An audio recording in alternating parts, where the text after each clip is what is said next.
একটা ঘরের মধ্যে 4টা মোমবাতি ছিল। সেই 4টা মোমবাতিরই আলাদা আলাদা করে একটা নাম ছিল।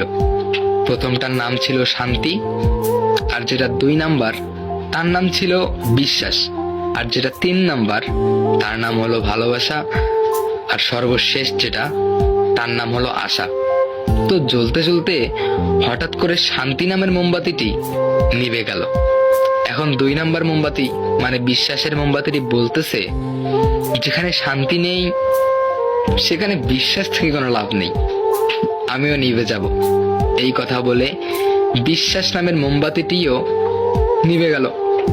এরপরে ভালোবাসা নামের মোমবাতিটি বলতেছে, যেখানে শান্তি নেই, যেখানে বিশ্বাস নেই, সেখানে ভালোবাসার কোনো মূল্য নেই, আমিও নিভে যাব। এই কথা বলে ভালোবাসা নামের মোমবাতিটিও নিভে গেল।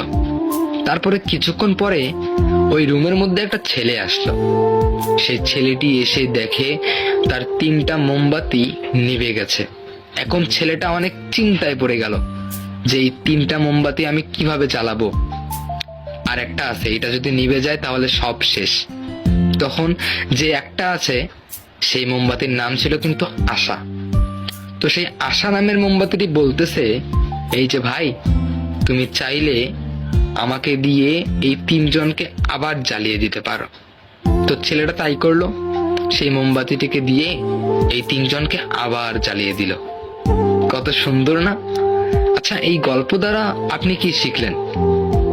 আসলে এই গল্প দ্বারা আমরা যেটা শিখলাম সেটা হলো, জীবনে শান্তি থাকবে না, বিশ্বাস থাকবে না, ভালোবাসা থাকবে না, কারো গুরুত্ব থাকবে না, কোনো কেয়ারিং থাকবে না, কিচ্ছু থাকবে না, কিন্তু কখনো আশা ছাড়বেন না।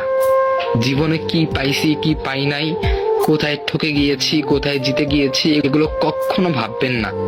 কখনো আশা ছাড়বেন না। যেটা করে যাচ্ছেন করেই চলুন, ইনশাআল্লাহ একদিন সফল হবেন।